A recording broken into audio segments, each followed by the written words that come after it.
নমস্কার বন্ধুরা, কলেজ পয়েন্টের এবারের আয়োজনে আমরা জানব এক অন্ধ ভক্ত আর স্বয়ং শ্রীকৃষ্ণ সামনে বসে শুনছেন। ভাবতে পারেন কেন? হয়তো এই কথাগুলোই আপনার হৃদয়টা বদলে দেবে। গভীর নির্জন এক বনে বসে আছেন এক অন্ধ ভক্ত, সুরদাস। চোখে আলো নেই, কিন্তু অন্তরে জ্বলছে এক অনন্ত প্রেমের দ্বীপ। হাতে একটি একতারা, ঠোঁটে ভগবানের নাম। তিনি কিছুই দেখতে পান না, না এই জগৎ, না রং, না রূপ, কিন্তু তিনি দেখেন এমন এক সৌন্দর্য যা এই জগতের কেউ চোখে দেখে না। তিনি ধীরে ধীরে গাইতে শুরু করলেন, হে নন্দলাল, তুমি কোথায়? সেই সুরে ছিল না কোনো রাগরাগিনী, ছিল না কোনো জটিল সঙ্গীত, ছিল শুধু এক ভাঙা হৃদয়ের আর্তনাদ, এক আকুল ডাক। সেই ডাক আঘাত করল বৈকুণ্ঠে, নাড়িয়ে দিল স্বয়ং শ্রীকৃষ্ণের হৃদয়। ভগবান ভাবলেন, আমার এই ভক্ত কিছুই দেখতে পায় না, তবুও আমাকেই খুঁজছে। আমি কি থাকি দূরে? আর এক মুহূর্তও দেরি করলেন না। ছোট্ট বালকের রূপে নিঃশব্দে এসে বসলেন সুরদাসের সামনে। চুপচাপ, শুধু শুনছেন। সুরদাস জানেন না, যাকে তিনি ডাকছেন সেই ঠিক সামনে বসে আছে। তিনি আরও জোরে কাঁদতে কাঁদতে গাইতে লাগলেন, প্রভু, একবার দেখা দাও, একবার। কৃষ্ণের চোখে জল এসে গেল। তিনি ধীরে ধীরে এগিয়ে এলেন, নরম কণ্ঠে বললেন, সুরদাস, আমি এসেছি। সুরদাস থমকে গেলেন। এই কণ্ঠ, এই সুর, এ তো আমার প্রাণনাথ। তিনি দেখতে পান না, তবুও তার দুই চোখ বেয়ে জল গড়িয়ে পড়ছে।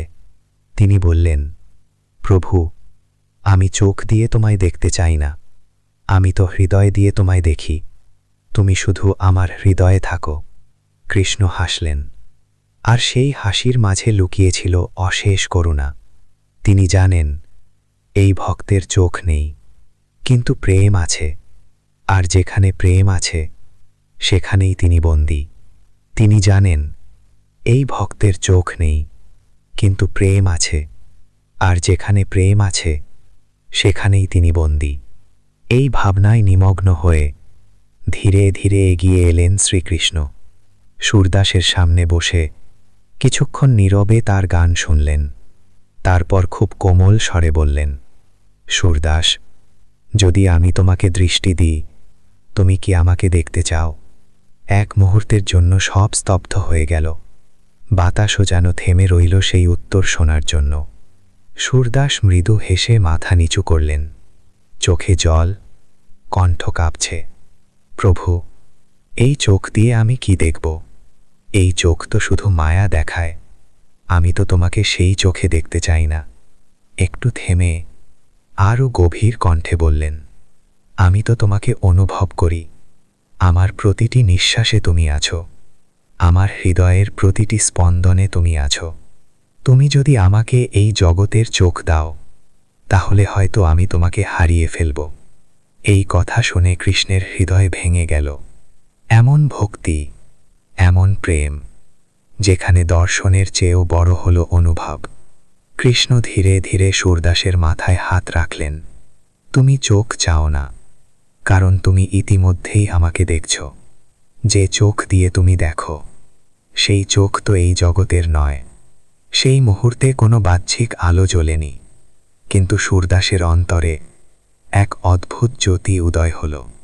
তিনি দেখতে পেলেন, না এই পৃথিবী, না মানুষ, না রূপ। তিনি দেখতে পেলেন শুধু কৃষ্ণ, সর্বত্র, সব কিছুতে। কৃষ্ণ মৃদু হেসে বললেন, এই দৃষ্টি সত্যিকারের দৃষ্টি, যেখানে শুধু আমি আছি।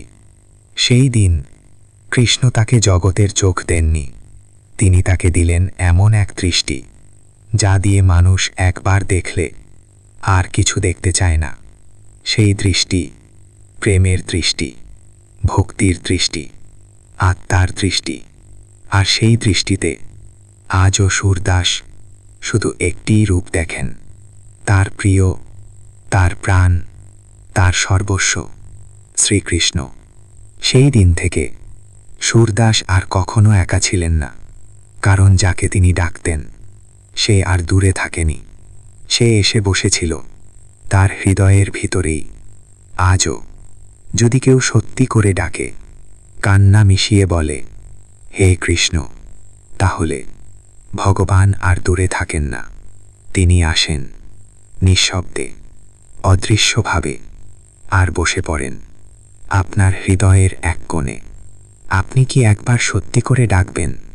যদি এই লীলা আপনার হৃদয় ছুঁয়ে যায়, তাহলে হরে কৃষ্ণা লিখে ভক্তি প্রকাশ করুন।